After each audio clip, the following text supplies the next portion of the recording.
Welcome to Heal Our Church. It's our first general meeting on this Saturday morning, October 3rd. It's a forum for the faithful on the crisis in our church. I'm John McKay.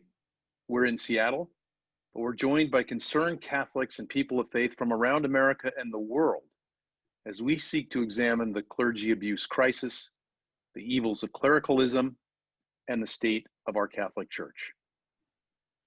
We're going to begin with a prayer led by Mary Cruz as one of the Heal Our Church committee members. Blessing to open a meeting. In the name of the Father, and of the Son, and of the Holy Spirit. Amen. Let us bow our heads and ask for God's blessings. May God help us focus on what truly matters and give us the insight to discern what is right. May God give us wisdom to take the necessary risks, unshakable hope to maintain a steadfast spirit, good humor to keep things in perspective, and deep trust so that as we risk, we remain grounded in God. May God bless us with the personal joy of knowing we have acted out of love, that we have done our best, and that we have served God with all our hearts. May our Blessed Mother, Mary, Mother of the Church, protect and pray for us. In the name of the Father, and of the Son, and of the Holy Spirit. Amen. Guys, for that, and let me just begin with a prayer. I think for all of us, and we just pray simply for God's blessing on our work, for humility and wisdom. And as always, we pray with gratitude for God's many gifts and the gifts of the Catholic Church that we love with all of its human flaws. Coming to you via Zoom, as I said, we're being recorded. We want others to be able to view this later on our website, which is healourchurch.org. As we wrestle with this global pandemic, we do offer prayers for you, our families, and all the world, for a swift end to this suffering of humankind. God has surely reminded us that for all of our modern skills, we are not beyond suffering. Especially, it will be a discussion among some who are experts on the clergy abuse crisis here in Western Washington and around the world, and some who have thought and prayed for many years about the role of women in the church, the treatment of our LGBTQ sisters and brothers, and the evils of clericalism. The idea that only priests and bishops can direct our faith, the faith of the people of God. We'll finish our program with real steps you can take to help address the crisis in our church.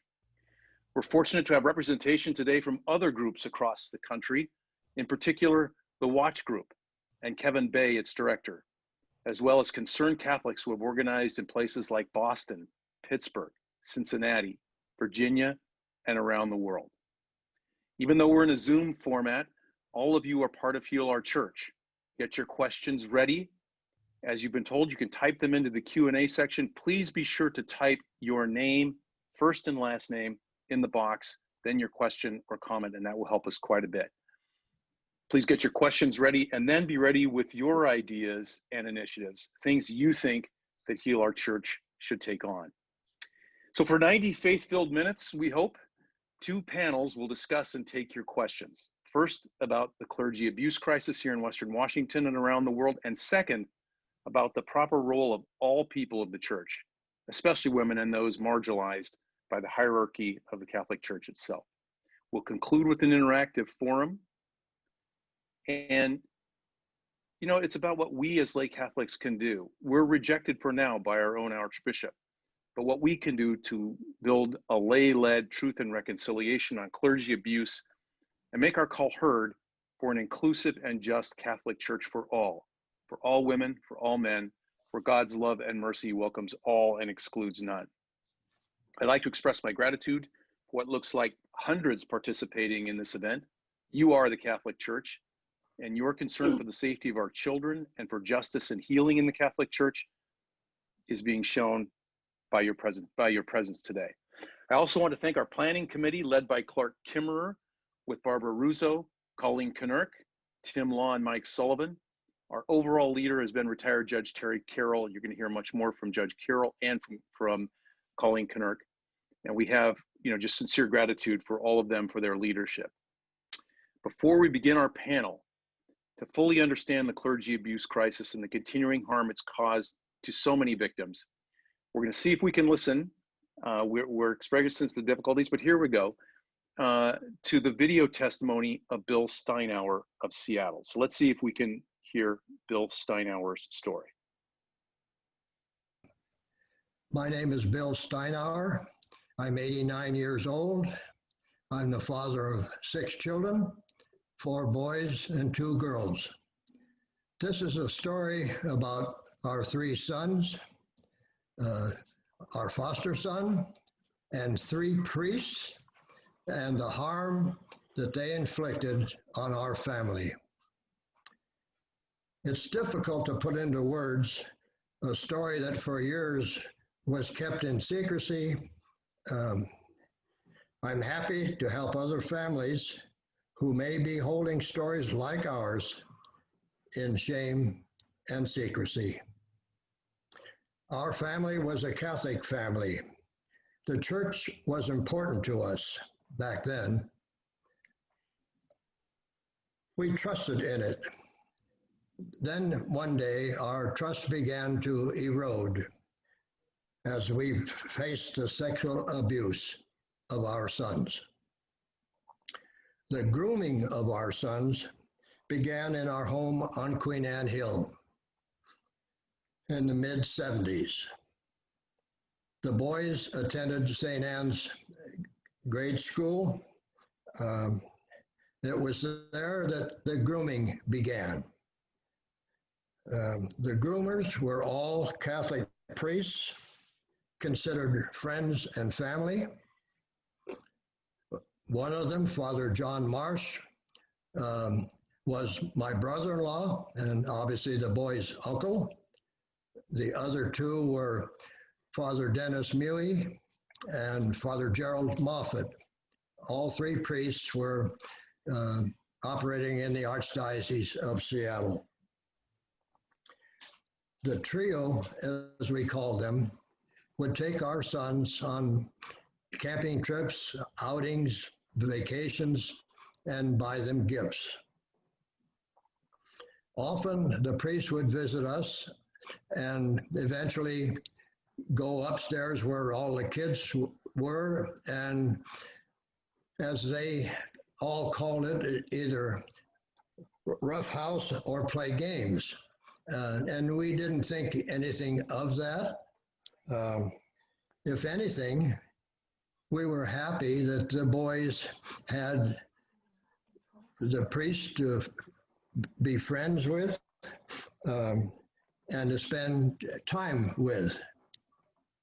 Quality time, we thought. We let them be, never suspecting harm. One evening, our foster son, Frank, told us that Father Moffat had touched and fondled him. For a while, Frank had a problem with the truth, so my wife and I didn't give much credence to what he was saying. After all, Father Moffat was a friend and a priest, and they don't do that, do they? Looking back, I believe Father Moffat knew that Frank would not be believed, and have since learned that abusers prey on the most vulnerable.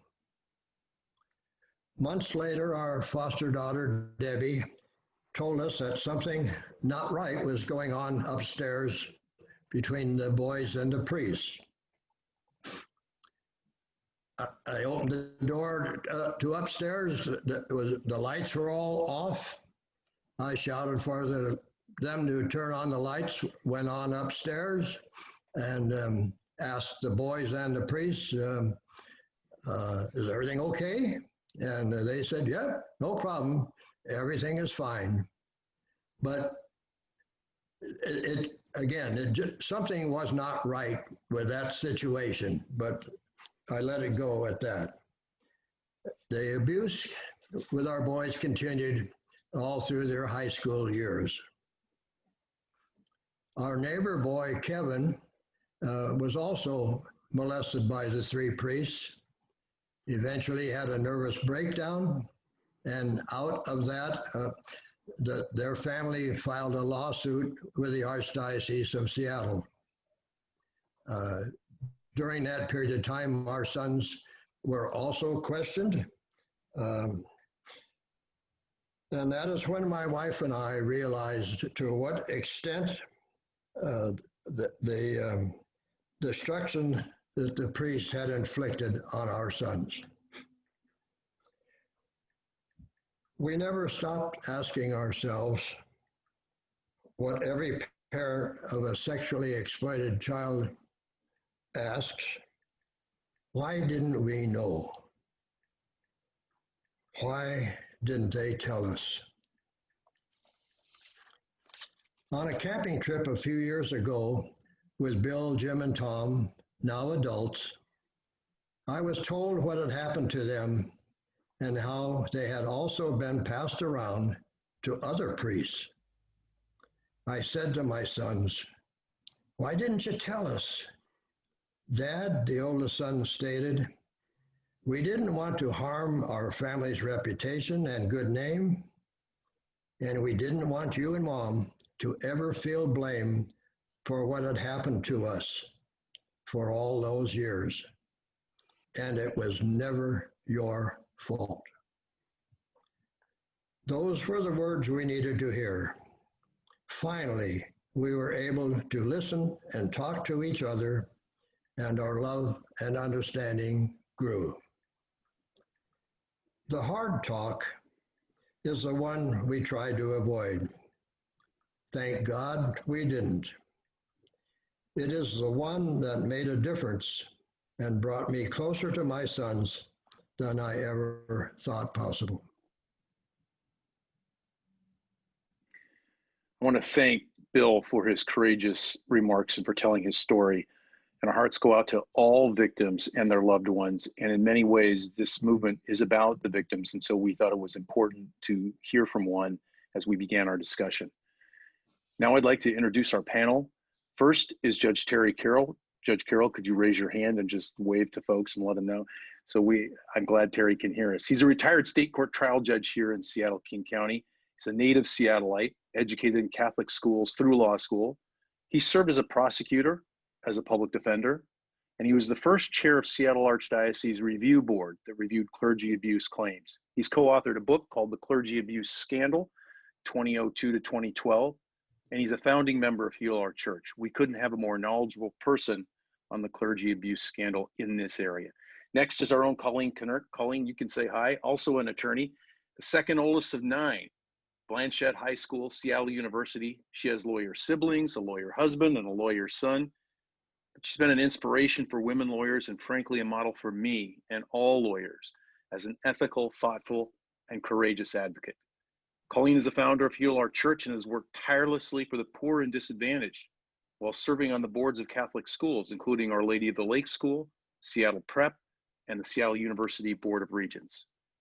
And finally, we're honored to have Ann Barrett Doyle join us from Boston. Ann, can you wave from all the way across the country? Ann is co-director since 2003 of bishopaccountability.org, the world's largest archive of Catholic church abuse documents. Ann co-founded the Coalition of Catholics and Survivors, an activist group in the Boston Archdiocese. She was an editor of the Public Conversations Project, a group that encourages dialogue on difficult issues like clergy abuse, and has served as vice president of a Manhattan public relations firm. She's a graduate of Harvard College. She lives in Boston with her husband, Bill, where they together raised their 4 children.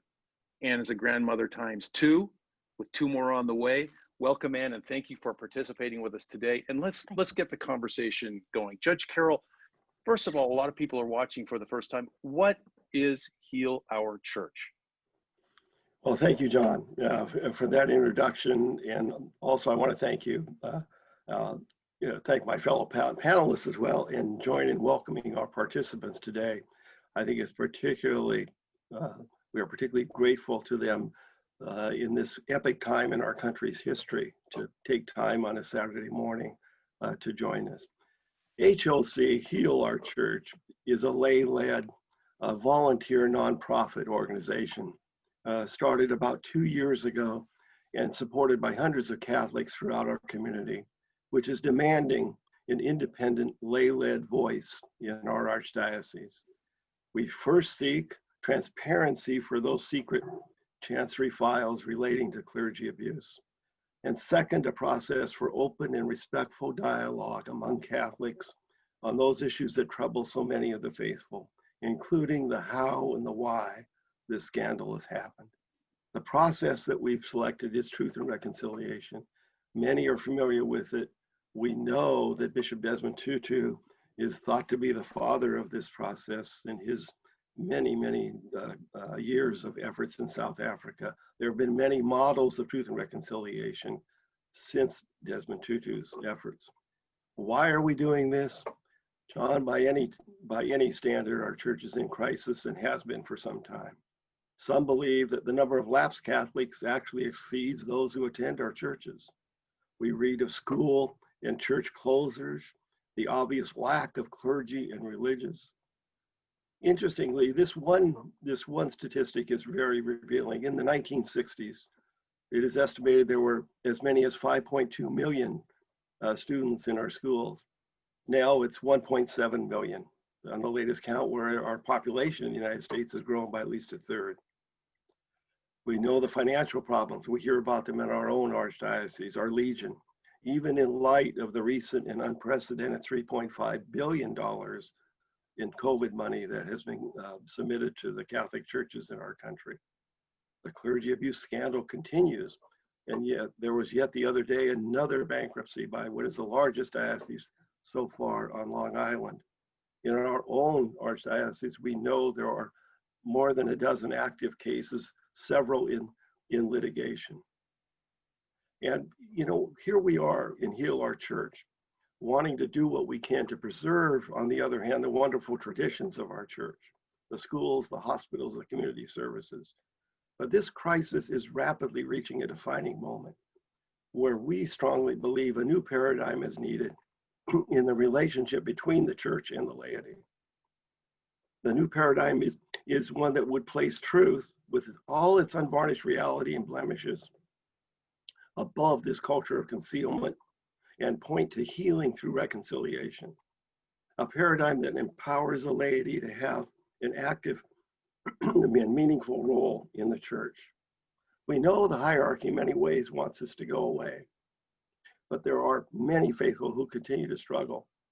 And it would be really interesting to poll our participants and ask them how many of their children and grandchildren regularly attend church.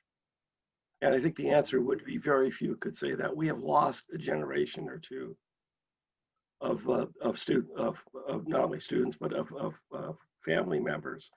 And that's a tragedy. Heal Our Church wants to help remedy that. We'll discuss our plan in more detail, but I would urge, as you did, John, our participants to go to healourchurch.org, review everything there are statements that have about our mission that have been a work in progress for 2 years. And we have been and will continue to be as open as we can about our goals for collaboration with this archdiocese. And I want to say something that's important to note, that what we are facing in Seattle is not unlike what other dioceses with groups similar to Heal Our Church have faced. In part, this is very likely a national strategy by the bishops to wait us out, born out of long-standing clericalism, which has built, in essence, firewalls, which are defined by the geographic boundaries of each diocese. That is why we know, along with our friends from other dioceses who are with us today, it is important to work together. And I know Anne and Colleen will delve further into these issues as we move along in our discussion. So John, here we are today with all the work and effort of our colleagues behind us to get us here, to acknowledge that we're not going away. From the very first meeting of Heal Our Church, we understood the basic principle that any organization, any institution that claims to have addressed its sins and omissions could hardly be justified in not welcoming an independent lay review of its activities. Our church has given us too much for us to turn our backs, and our voice as laypersons has been earned over many decades of obedience to and support for our faith, and most recently through the suffering of the victims and their families, about which we just heard. It's right and just that this Archbishop join us in this journey toward truth and healing and reconciliation. And how sad, as we reflect today, how sad it is that in a time of great stress and division, that our church is not seen by so many as a place of hope and solace. So in short, we want a faith we can trust, that gives us a sense of community, where all are respected. And John, it is hard not to ask the rhetorical question, what is there to fear from truth and reconciliation? Well, those are great points. And I want to turn to Colleen and say, Colleen, we had hoped that as faith-filled and committed Catholics, that we would be in dialogue with our new Archbishop Paul Aitchen, but they haven't seen fit to engage in this discussion. Can you comment on that? And John, good morning and welcome, and thank you to everyone who's participating today. It gives us great heart.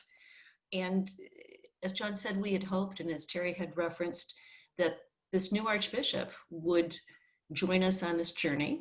After nearly 2 years of hard work, discernment, and prayer, the core group of Heal Our Church sent a letter to the new Archbishop. We gave him some time to get used to his new assignment, and we wanted to be open and transparent in marked contrast to what our church had demonstrated towards us. And we invited the Archbishop and his designees to join with us in an initial conversation. Some members of the board were optimistic, others were pessimistic, and some were in between. So we represented the continuum. What I have to say is just a huge disappointment. There delay, ignoring, etc. Finally, after a number of overtures, we received what I want to call a rather grumpy response, acknowledging a willingness to meet, but then setting the date off far, far ahead. And we sat back and were patient and prayerful, and decided that it would be worth that wait. There was a meeting planned. It was canceled at the last minute due to COVID. We then offered to convene the meeting on Zoom, which seems to be working for all of us this morning, or even in a tightly choreographed face mask, socially distant, very safe bricks and mortar kind of a setting. We got a no. We then recently sent an invitation to this morning's meeting and heard nothing back.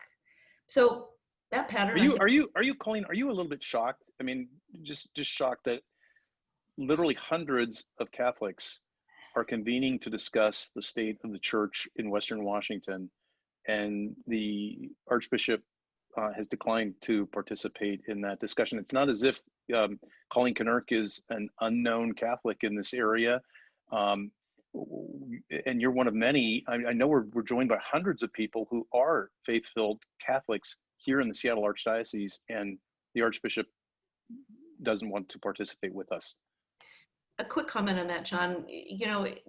I would say that I wasn't shocked, but I was really saddened and deeply disappointed. As I reflected on it, I think it really shows us that clash or tension between the hierarchical model and a model we propose of collaboration with the laity. But no one said this was going to be easy. We love our church. We want to fix it. And, we believe the Holy Spirit is guiding us. And to me, as I came out of that sadness and disappointment, I actually felt like maybe the Holy Spirit is telling us, look, the laity has huge power. Let's use it. And that's what this morning is about. And I hope, as we go forward, that our listeners and we as panelists convey the respect we have for the Archbishop, but we can have respect and disappointment at the same time. So let's move on to the issues that really have framed discussions in many Catholic households across this archdiocese, across the country, around the world. And I want to turn to Ann Barrett Doyle. And we have a question, actually, a first question from John Miner, who has asked, how is it that we can the Catholic Church thinks that we can find? I'm paraphrasing his question now, but how is it the Catholic Church can build to spiritual growth while keeping this aspects of this scandal completely secret? I think that's a great question. I don't think it's possible to achieve spiritual growth if the crimes, moral or legal, are still hidden. I think where we see healing and justice is where we see full disclosure. There cannot be accountability without disclosure. I think that this group is absolutely on the right path to call for disclosure of documents and for disclosure of the names. I want to say too that it is so perfect to have all of this meeting grounded with what Bill witnessed at the beginning. That story is so overwhelming. It is so outrageous to imagine how helpless those boys are, and there they are protecting their parents from disappointment and from feeling embarrassed, so they kept it a secret.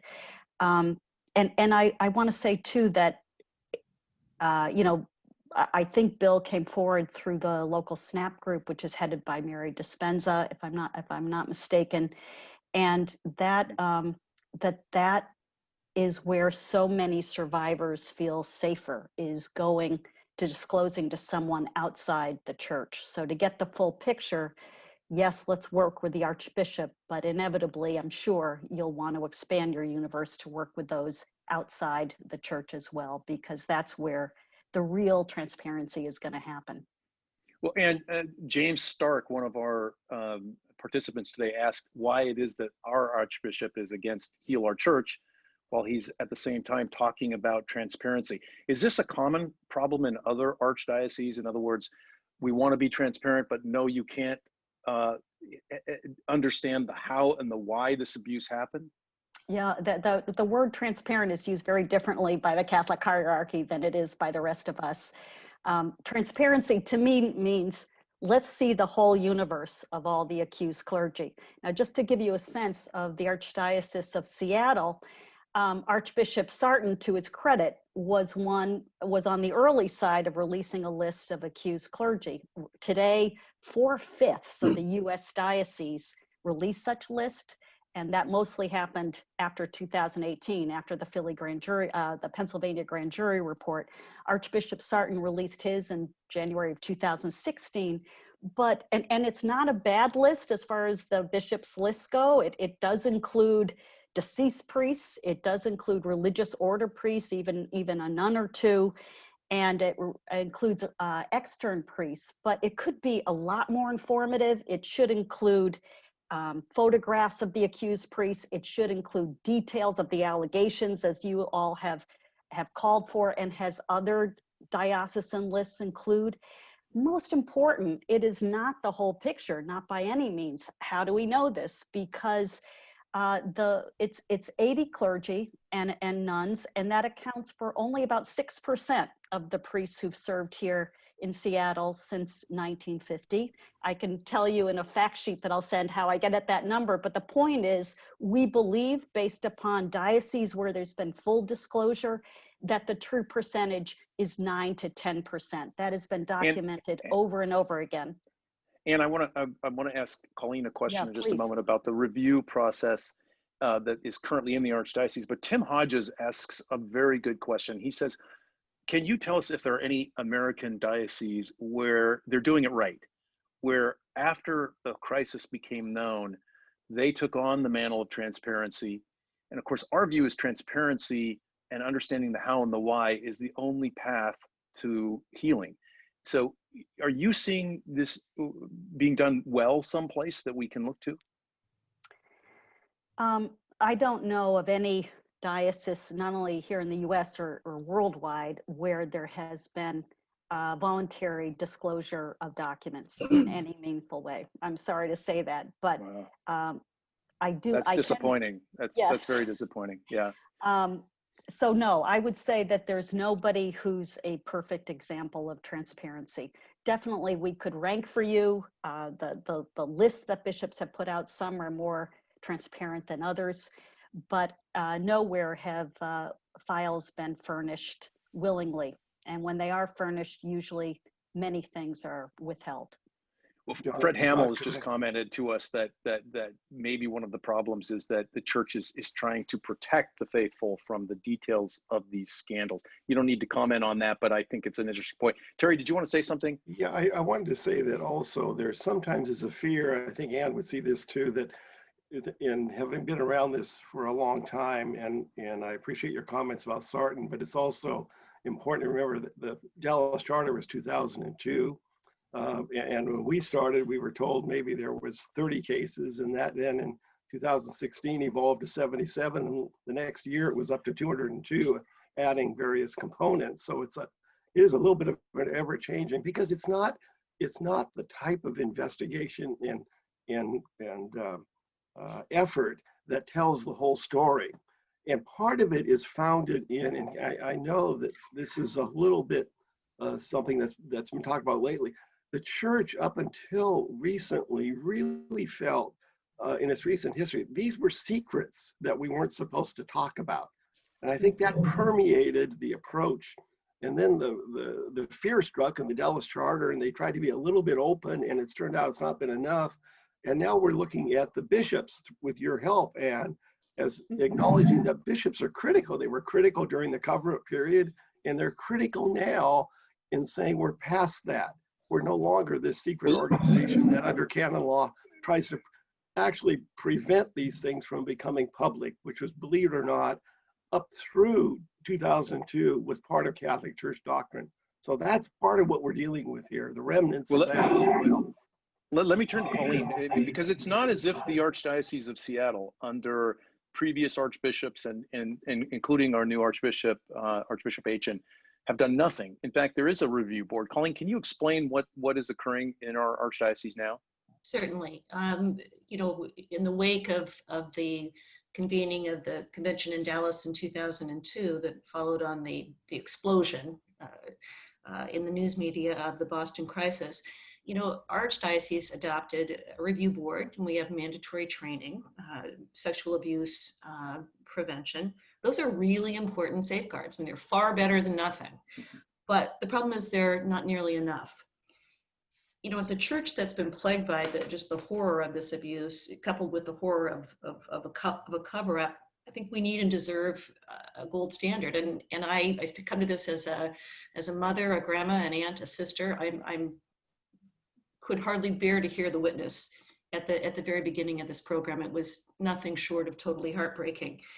But you know, you can't build a reliable prevention and protection program in a void, and that's what we have, a void. We don't know really what happened or why. That secret remains close to the vest of the Archdiocese. And I don't believe that an institution that enabled this crisis and actively pursued a cover-up could possibly be the best available source for designing and implementing a prevention program. What do we know about self-policing in any institution? It doesn't work. It's dangerous. It's crazy talking. When we look at our current review board, what do we know? They have never had full and complete access to the archives, the secret files, whatever term one uses to describe the documents that contain that horrific history. We know that their power is derivative. It's derivative of the Archbishop. They ultimately report to the Archbishop. They can be selected or removed by the Archbishop. That's not the gold standard. That's not enough.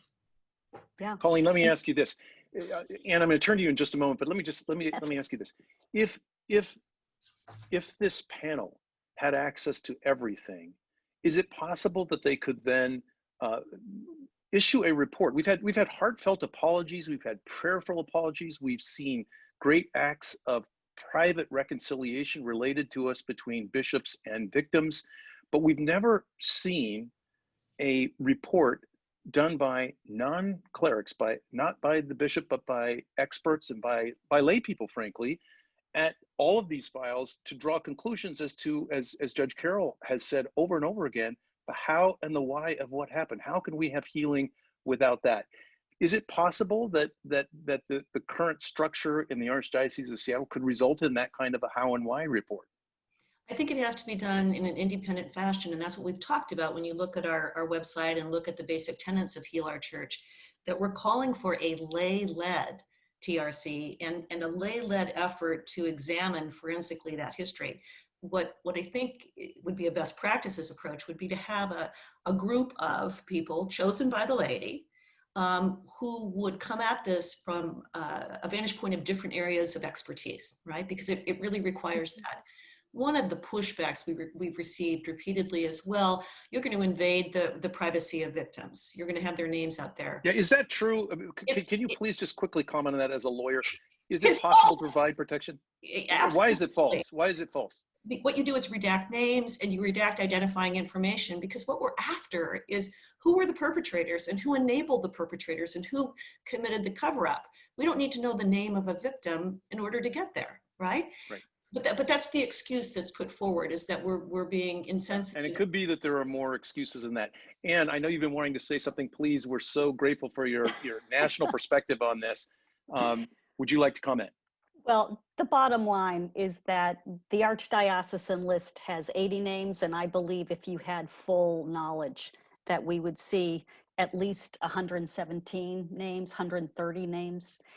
It's not that, and they've been maintaining a list which is longer than the list they have put out there. And that's because they only want to put out priests that have been credibly accused according to their definition of credible. But to give you a sense of what a small fraction that is of the total, in the most recent US Bishops report, there were two different sets of numbers. Stonebridge, their auditing company, said that the total number of accused clergy that year was 3,005. And Carroll, which is a research arm at Georgetown University, studied the allegations, and they said out of that 3,005, only 1,624 were credibly accused. So their definition of credible puts aside roughly 50% of the allegations because many of them can't be investigated or just don't meet whatever the church's mysterious criteria are. One of our listeners is Billy Mazzai, who's making an excellent point that perhaps we on this panel and all of us who discuss this should be talking not so much about stories, but about experiences. These are not stories of the kind that are fanciful. They're real lived experiences by victims. And so I want to just communicate on behalf of the panel that we absolutely get that and are motivated by the victims in this case and the victims and their families. So yes, thank you for that clarification, and we'll do our best to continue in exactly that vein. These are lived experiences.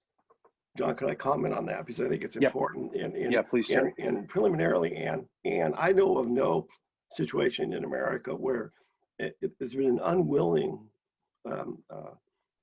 naming of victims. I don't know of any place in the country where that's happened. This is a shield they're using, yet again, using the victims, by the way. Right. And I want to say to the person who asked the question, John, that, probably I am one of the few people who's actually seen some of the priest files in the work on the review board many years ago. Right, and the panel that you headed, Terry, the panel that you headed. We actually brought in victims, and in my career, I've had many cases involving victims, and that's why we're here. Is I think in large part due to that experience, and we also have victims in our group who are really the heart and soul of what we're doing. And I think the point's well taken, but I think there can be individuals like us who are concerned and really want to move forward with that sense of loss that can occur, and to take it as serious as we have. Terry, let me just move this to part of the action phase that we've undertaken with Heal Our Church. We've had many discussions. This is the first general public forum, and we're calling it a faith forum because we've invited all of those who've indicated an interest to participate today. So we're broadening a discussion from a fairly large group now to a much larger group, literally hundreds of people from around the world. But it's not as if Heal Our Church hasn't proposed specifics with regard to, for example, the Truth and Reconciliation Commission. And the media has picked this up. Can you just review what our proposals are and where we think this is going? Well, yeah, the proposals are a little bit of a repeat of what we've been saying, but the truth and reconciliation process and an understanding of that is the key. And that process basically is one in which we would collaborate with the Archdiocese to set up a group, as Colleen has described clearly, a group of individuals who would be granted access. And that then would hear from victims, would hear from people who are concerned about this, and usually then will entertain suggestions for moving ahead. But you know, there is within the Catholic Church, and there are people who are viewing this today who are concerned about more than this issue, who believe that there are issues and matters within our church that they don't agree with, and they want to have some dialogue and conversation with. That also is the second part of the truth and reconciliation, John. The media in our area has been very supportive of what we're doing. The media understands, and we have had editorial and other support, but it seems like it's just out there and then nothing happens, and that's part of the frustration. Right. Why isn't there that listening? Why isn't there that openness? And you must see this around the country. I don't think we're a lot different than what has happened in other places. And in other places, it's taken the civil authorities to raise the level of attention as well. For some reason, and it is, in my view, founded in clericalism, there's this understanding that somehow, even under Vatican II, the lay people, are encouraged to participate. It's participation to a point. Right. And that point is decided by the Archbishop. Well, that's not really what Vatican II says. That's not what we're intending, and we have to try to break through that. John, that's the best answer I can give to that type of inquiry. So let me just review. We have issued public documents. They're posted on our website at healourchurch.org.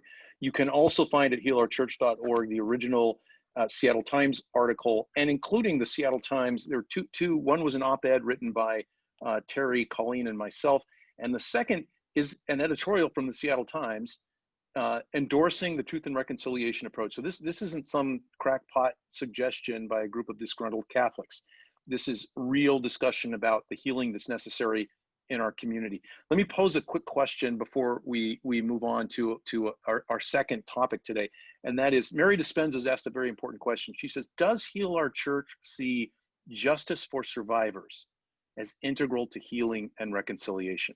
What about justice for survivors, and how do we feel about that? I think justice for survivors lies in the truth. It lies in telling the truth. The individual cases of people, the numbers that Ann Doyle is talking about are astounding, but on an individual basis, it's hard to measure what justice would mean because it would vary. There are cases in litigation. And I will say this, there are people who are probably listening and participating today who are victims who decide not to come forward. Or I think justice would lie in the how and the why and the explanation. That's their choice not to come forward. In all the statistics, and you know this better than I do, probably double and triple the number of people who have come forward or represent the number of victims. I mean, that's generally but obviously we would say that justice for victims is important. Ann, did you want to say something on that? No, I think the number is actually 10% of victims come forward. And in the United States, the bishops are now admitting to hearing from a little over 20,000 victims, but a reliable estimate from some Vatican, some experts at a Vatican conference was 100,000 victims here in the US.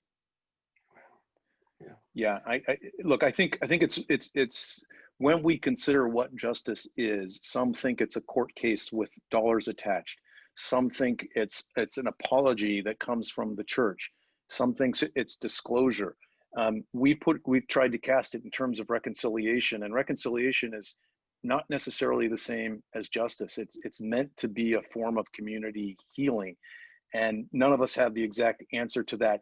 Dick Manning asks the question and is challenging us all at Heal Our Church to go beyond disclosure. And I don't think we want to give the impression that this is only about disclosure, even an analysis of the how and the why of what happened. But where do we go next in terms of reconciling and healing? And how could the truth and reconciliation actually bring healing? And I'd open that to any of the three of you. Go ahead, Colleen. Thank you. One of the profound things about this movement is what I call lay empowerment. I mean, both structurally, the infrastructure and governance model of the church, but also the attitude that's been inculcated in all of us is one of passivity. I'm as guilty as the next person.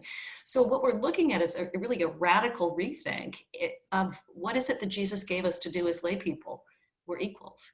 And that means that we have a power to exercise. And so to me, this TRC process not only helps us to address and heal a number of wounds in the church, but for lay people to come together to sense their power and realize that they have an active role, obligation, and spiritual entitlement to be part of the governance of the church.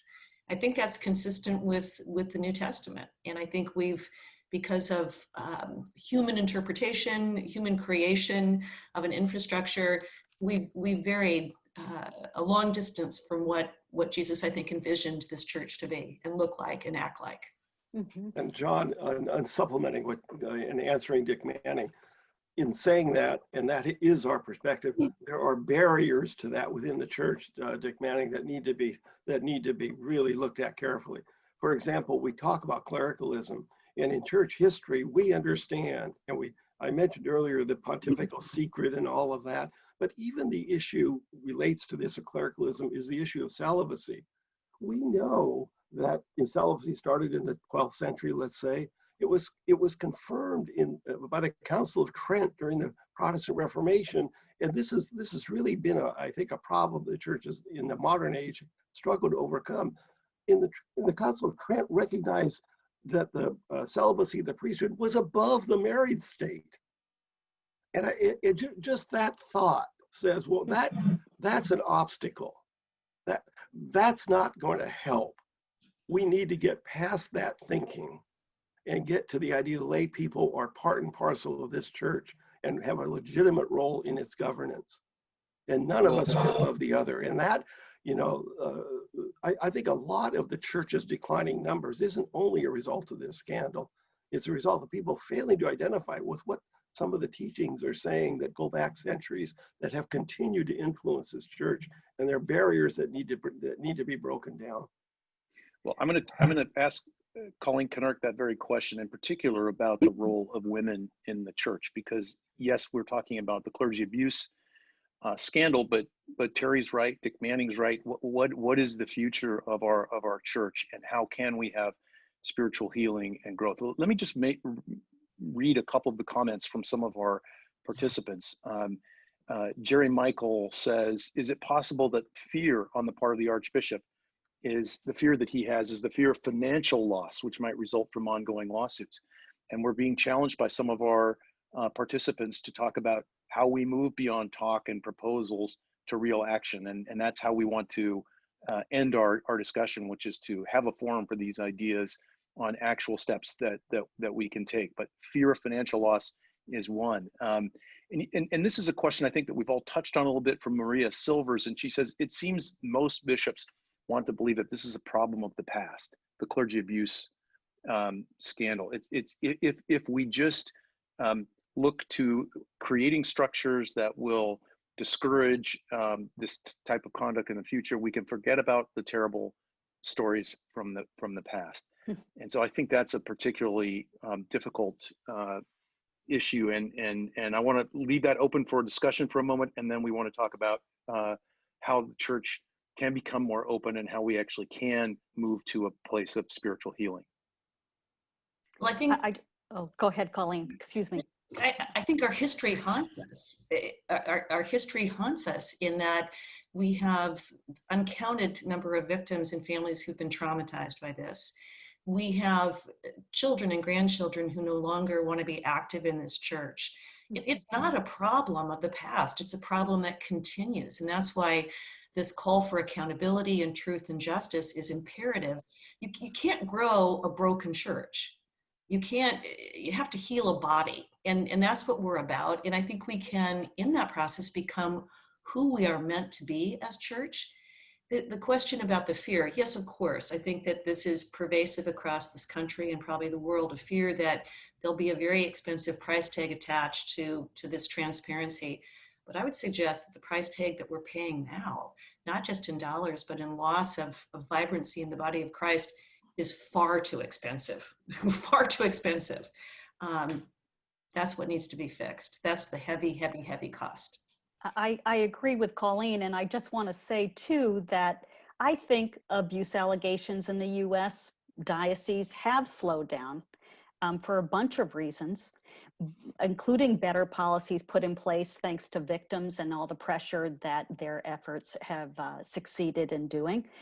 But the cover-up continues. The cover-up is as robust now as it ever was. I think far fewer guilty priests are being shuffled from parish to parish, but the bishops and archbishops are still shielding themselves and their predecessors from accountability. And what's the role of the Pope quickly in this? Pope Francis, why aren't we hearing more, or maybe I'm just missing it, in terms of what his leadership is and the church in Rome?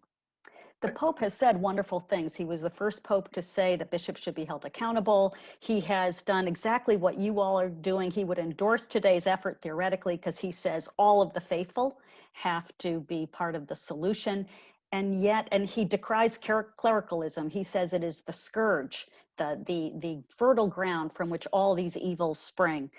At the same time, a recent law that he passed, which was about reporting and about holding bishops accountable, is incredibly clericalist. It puts all the power in the hierarchy.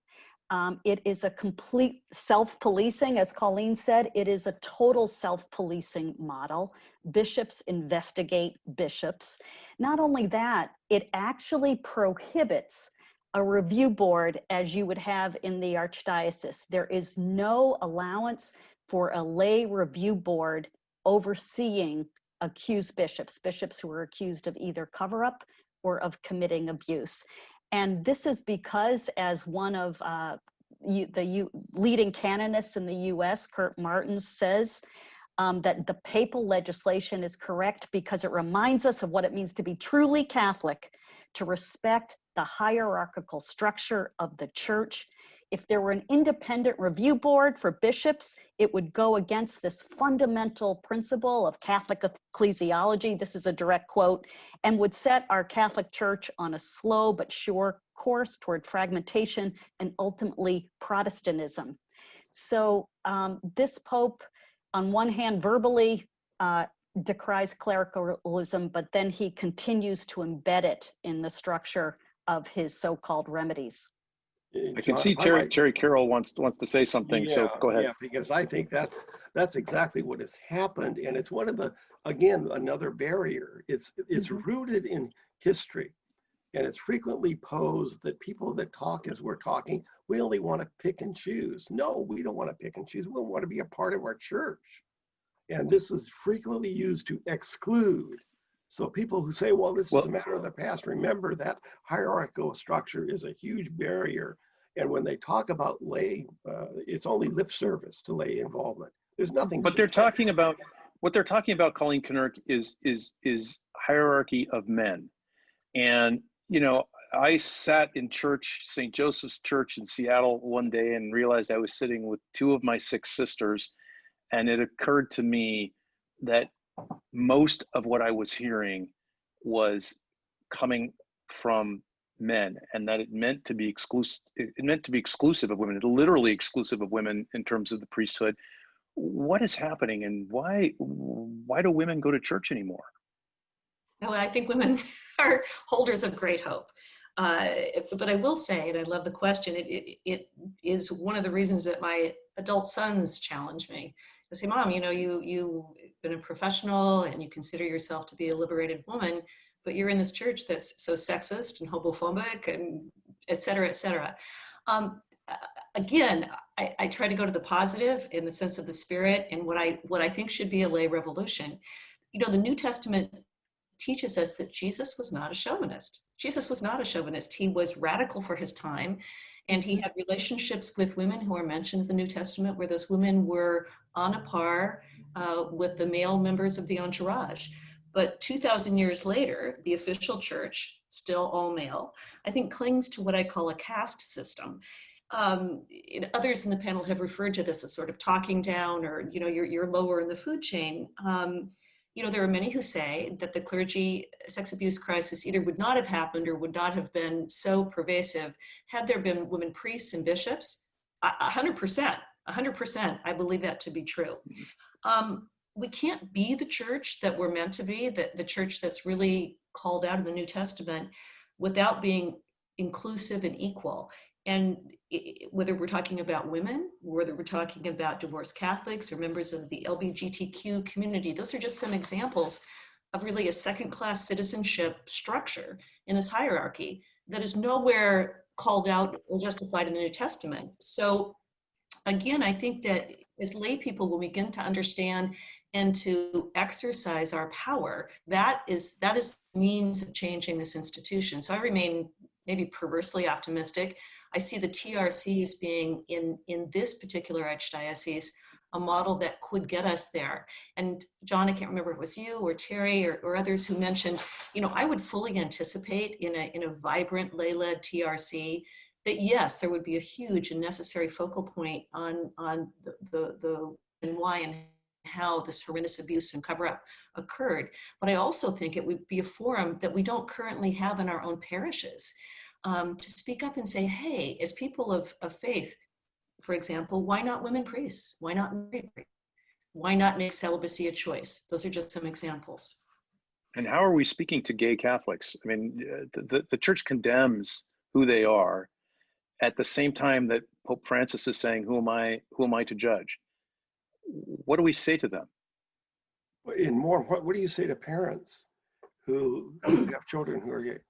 What do you say to them? Are they welcomed? Well, it's one of these, the church playing this both ways. Well, yes, we welcome the person, but we challenge the behavior. It's a barrier. It's yet another barrier. And I want to say, as I listen, and Colleen, I think is approaching this, I think the correct way.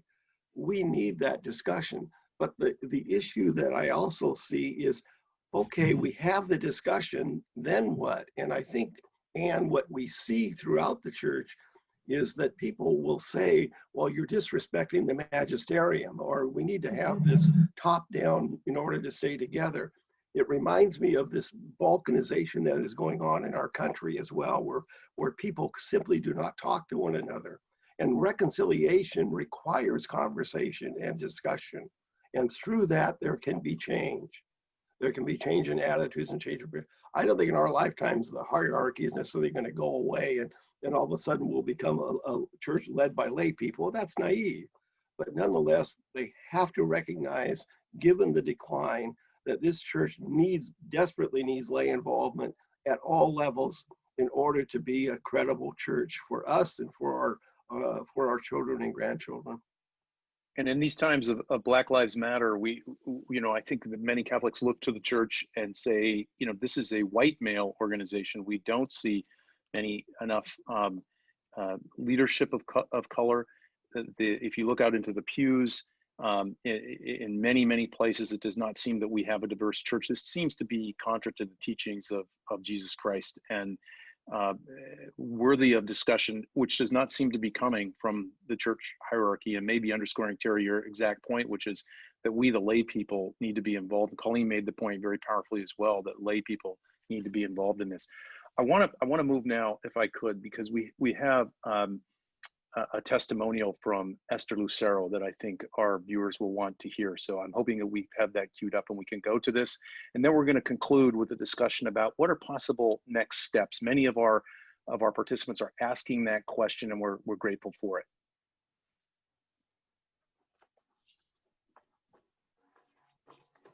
My name is Esther Lucero Minor, and I'm a survivor of clerical sexual abuse.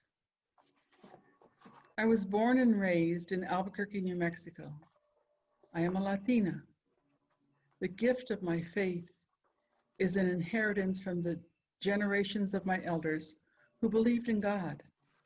The depth of their faith flows in my veins.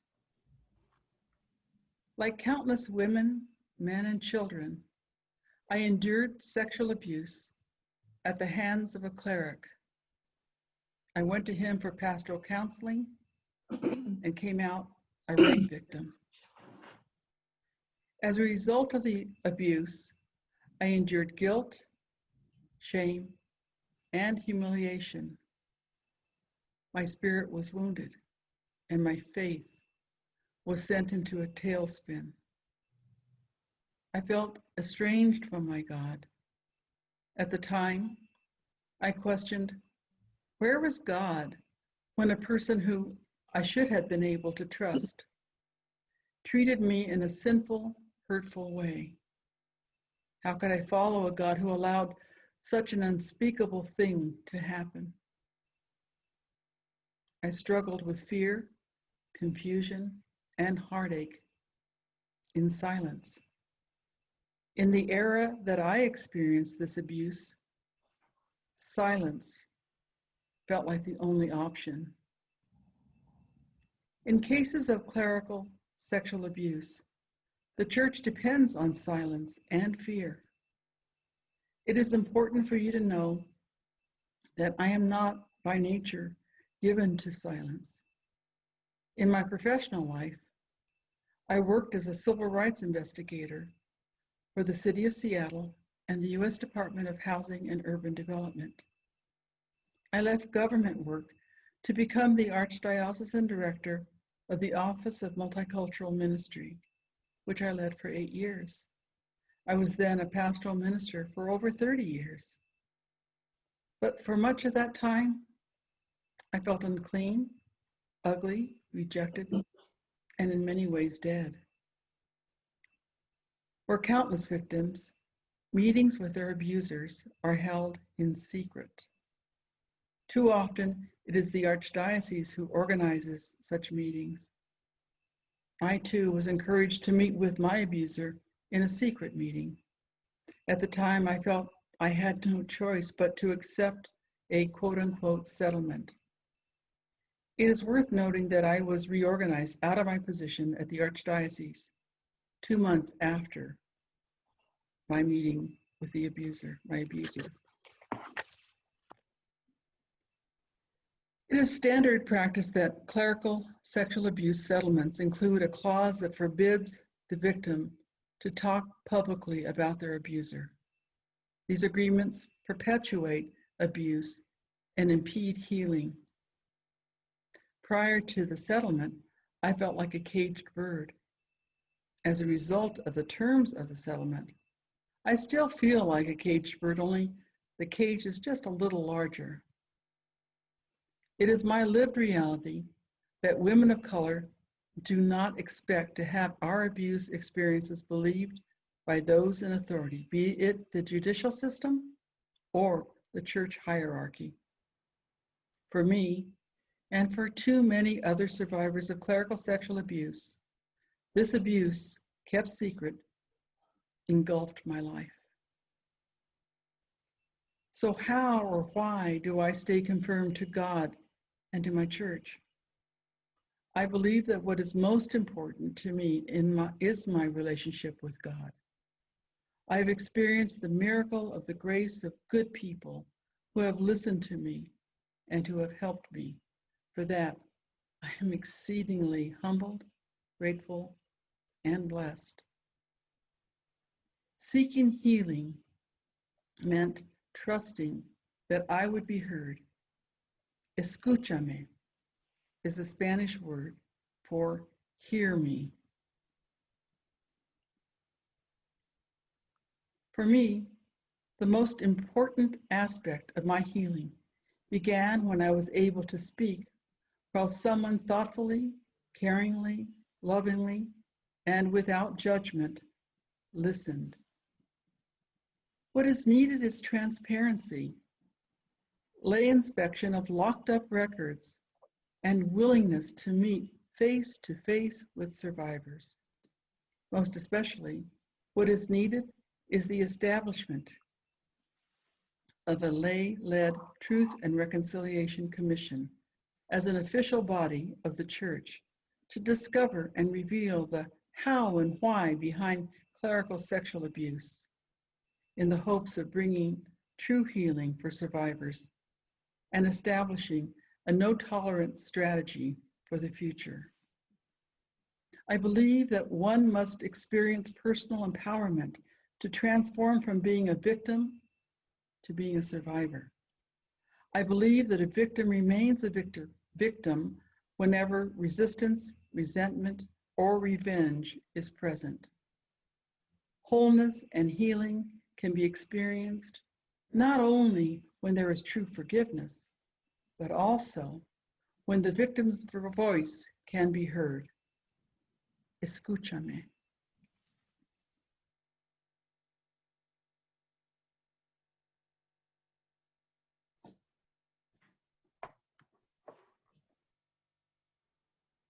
I want to thank Esther for her comments and for her prayer, really, because that was quite moving. We've heard two very powerful statements here today from victims, and they are powerful, and I think they're hopeful too. We're going to move now to a discussion about what steps we can take as we head towards the bottom of the hour and the conclusion of our program. I want to just read one of the suggestions that comes from Robert and Fontana, and really says healing our church has to get beyond good ideas, letters, and meetings to action that raises the anxiety level of church leaders that provoke change, a la John Lewis and his Good Trouble. These are excellent ideas, and I think that that's a challenge really to all of us to begin putting more ideas into the Q&A portion here. If you go up and click on Q&A, you can go ahead and make suggestions. It's meant to be a dynamic one. I'm going to start with one presented by Kevin Pale. I think that's how he says his name, P-A-I-L-L-E. Thank you, Kevin. He says, my name is Kevin Pale, and I've attended Blessed Sacrament Church in Seattle since 2008. A regular assembly of the laity at each parish with the presiding priest in attendance with an open forum for all questions and concerns of that particular parish will lead to not only transparency and healing, but also to a greater sense of Catholic community and discernment of our individual gifts that are given to us by the Holy Spirit. Small groups will not work. The clerical hierarchy will not pay attention to our concerns until we withhold our donations that they depend upon. I could go into more detail, but I will withhold for now. God bless. Kevin, thank you for that suggestion. And there are many others on what we can do. I want to just remind people that you can start by signing up, if you haven't already done so, for Heal Our Church at healourchurch.org, and encourage others to sign up. If you're in your parish and you have discussions about this, we know that Catholics are talking about this issue all the time, not just in the Archdiocese of Seattle, but across the country and the world. Encourage them to come to our website and see the resources there, to see the materials there, to see the thoughtful presentations there, and to make sure that you sign up. I think Kevin's right. I think that the church hierarchy will pay attention when the laity begin to organize and to speak out. I also wanted to answer a question posed by Mike Heavey, which is what is meant by the expression the how and the why. What does this mean? In the Truth and Reconciliation context, we mean it in the way that the commission itself would analyze all of the files with none withheld in order to reach a conclusion as to how the abuse occurred, how individuals were moved from parish to parish, so that we have a way to determine the methodology of the failure and to illuminate that in a way that will help us decide what structures need to be in place to go forward. And the Truth and Reconciliation Commission that we envision would make exactly those recommendations to cure the problems that Ann Barrett Doyle has described and that Colleen Kenner has described in terms of what's happening in other systems, in other archdioceses, and here in the Archdiocese of Washington. So I want to open this to the panel. I've said sign up for Heal Our Church at healourchurch.org. What other things can we recommend should be done in order to address this crisis?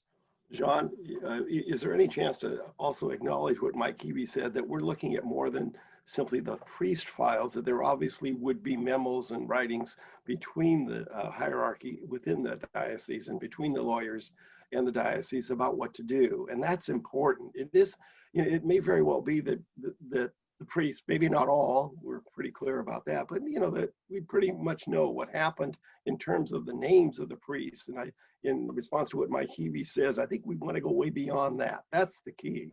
It's how and why it happened is in many ways much more important than that.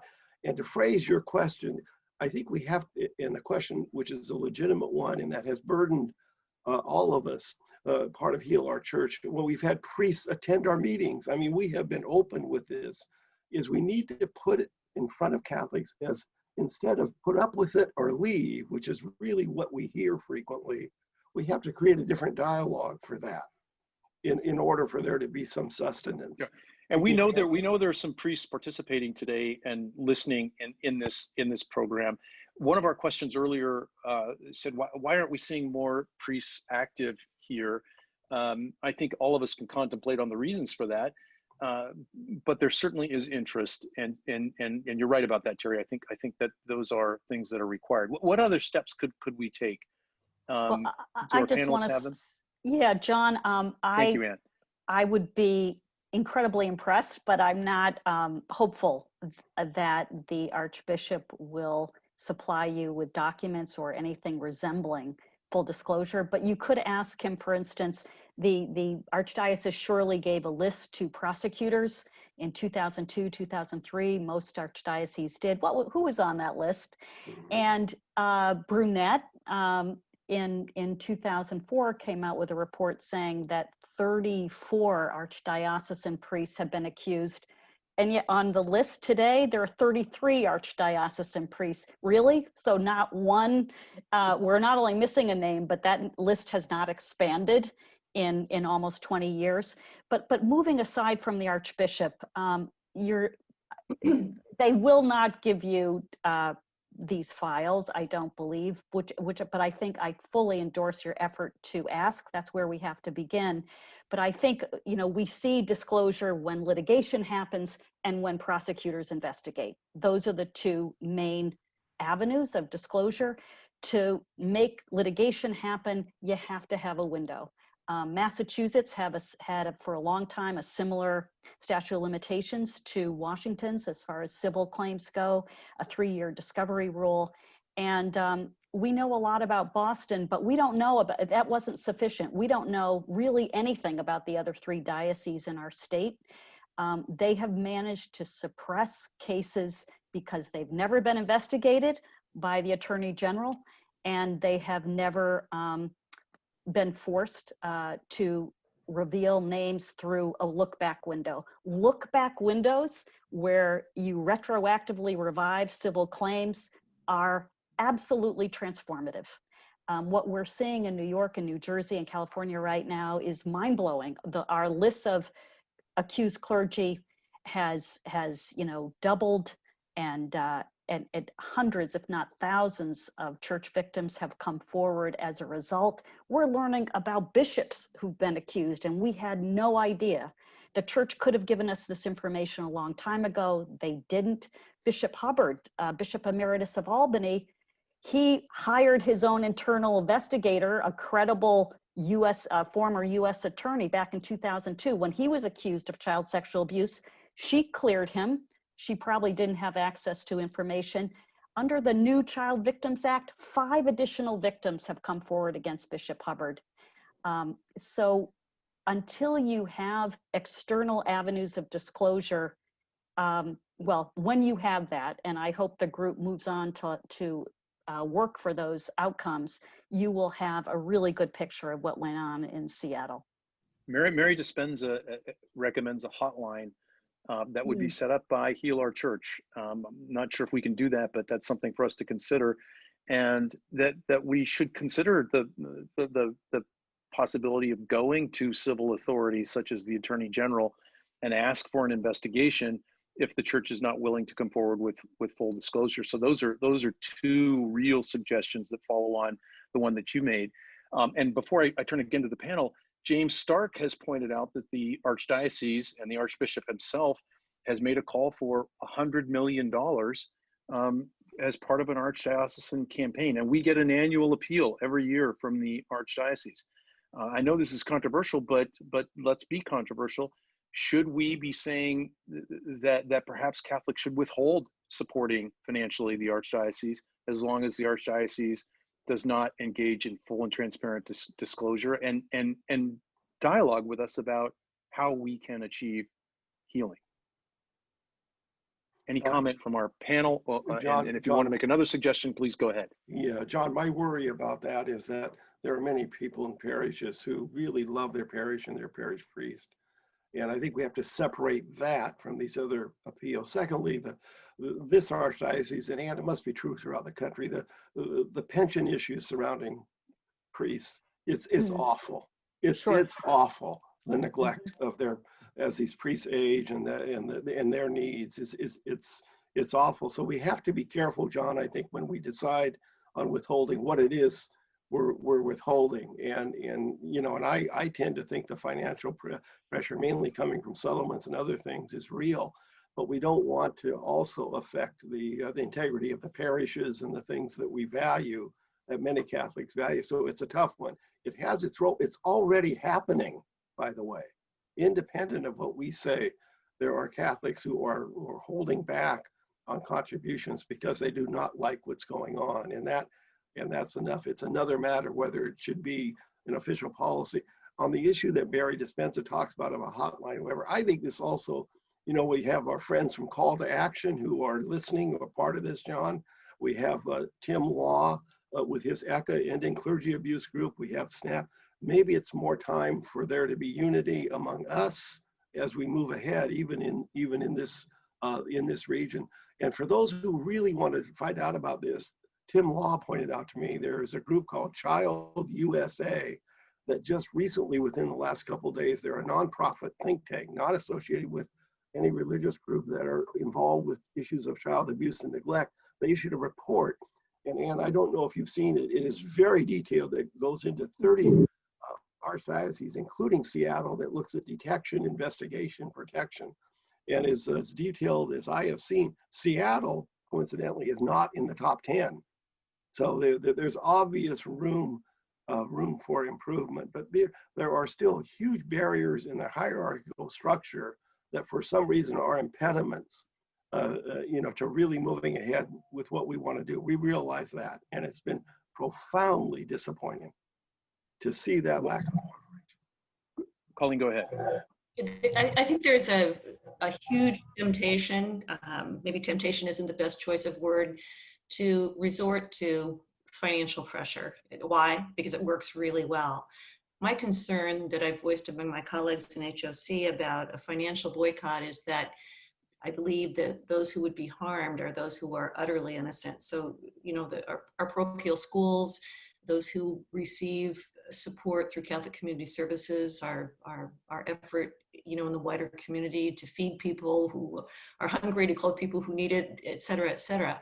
But one of our participants who put forward a question was talking about, you know, it has to be way more than just letters and discussions. I agree. And if you go to the website and study what's written there about the TRC, there is a model where there would be a convening, maybe convocations throughout the Archdiocese that would be parish-based. In other words, it would be very representative and very inclusive, and a chance for those voices and groups to come together. So it wouldn't be just one meeting, it would be a series over a period of time. So we've talked about perhaps a parish-based model where we'd have HOC folks at each parish that was interested, and collaborate that way as we move towards the creation of this TRC model. So a lot of hard work. We need a lot of volunteers, and John said, please go to the website. Please do, and one thing you can do is express not only ideas and suggestions, but to let us know how you might be willing to serve as a volunteer. You know, this isn't, we can't open up a book and show you a black and white diagram of exactly what's in mind. I mean, this is part of our reason for this discussion and continuing discussions. We need input from our other members of the laity so that as we move forward collaboratively with design and implementation, we do so with the broadest base of support and with the best possible vetting of ideas. I want to just turn, we're coming up at the end of our time, but I want to just turn finally to Ann Barrett-Doyle and ask her this question. And in the Truth and Reconciliation model that we're proposing, we hoped that participating fully with us in the Truth and Reconciliation Commission would be the Archbishop of Seattle. Is that concept so frightening to an archbishop that he might sit and be involved in understanding the how and the why of what happened in the clergy abuse crisis, and how we can be led to healing, spiritual healing? One would think that the Archbishop would be anxious to do something like that. I can understand why his advisors might say, oh my gosh, there's too much risk, but isn't that really what the role of the Archbishop is? Can you see a place where that could occur? Hypothetically, I can. It's definitely part of his mission, I believe, but I think it's unrealistic to think that is really possible. It is so that there's so much conditioning and actual canon law around secrecy, despite the removal of the pontifical secret, that the only terms on which an archbishop would participate is by preventing you access to full information. And that's what the main caution I would have if you, I hope this commission happens. What will be absolutely non-negotiable, I hope, and I know this is your intention in your design, is to withhold the names of perpetrators or enablers. We've seen examples of this done in other so-called truth commissions, like that in Canada that investigated the residential schools where Indigenous children were stripped of their culture and raped and sexually molested and physically abused. We saw that in Ireland. You know, the church crisis exploded in Ireland, but all those reports, they withheld names of the perpetrators. So you have this real incongruity of all this exposure of victim suffering and all the names withheld because of excessive privacy concerns and the ongoing power of the church in Ireland. And as a result, there's never been a reckoning there. There's been no accountability. So would it behoove the Archbishop to participate and reveal all the files? Yes. But I think first that you will have more leverage and have more power if you go outside the church and enlist a prosecutor. The Attorney General, really, when there's a will, there's a way, should investigate the Archdiocese and the other dioceses in Seattle, and there should be a look-back window. And then you're going to have new cases that will be prosecutable, and you'll also, I think the Archdiocese will be more interested in speaking with you. And thank you very much. And I think now might be a time for me to thank all of our panel for this participation today. Mostly, I want to thank our participants who have been very active in asking questions.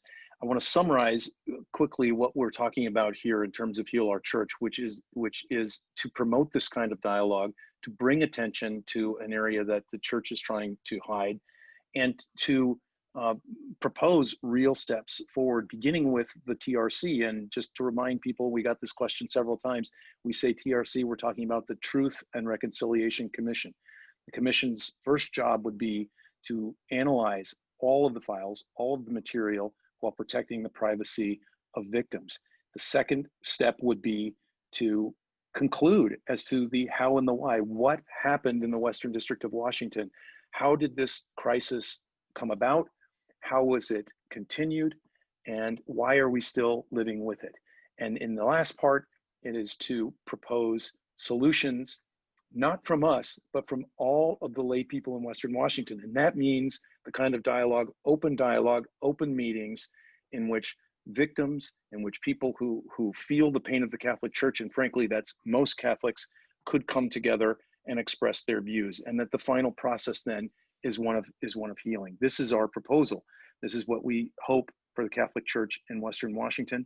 And of course, we hope to continue this dialogue. The issues here, not just of the priest and clergy abuse crisis, but of the role of women in the church and the role of LGBTQ brothers and sisters, the role of racial minorities, the role of those who are differently abled in the Catholic Church. We hope this can continue. We believe it must continue, and we certainly aren't going to be told that it can't be continued by members of the church hierarchy, because we are the people of God. We hope to continue this conversation. We thank you for joining us, not just here in the Seattle Archdiocese, but from around the country and even around the world. We even had a comment, I know, from our friend Patrick Burke in Italy. So we thank you, Patrick, for joining us and others. We're sorry we had to present an empty chair that would represent the Archbishop. And we don't do this in a disrespectful way. We do it in a way to dramatically show that we invited the Archbishop to participate in this discussion. We don't believe that he should have anything to fear in this discussion, because we intend to be respectful in every way. But we are very intent on addressing the issues that we've talked about today. So we pray for each other as we end this. We pray for the victims of clergy abuse, and we pray for meaningful church in the Catholic Church that we all love. Thank you all for participating. Have a wonderful weekend.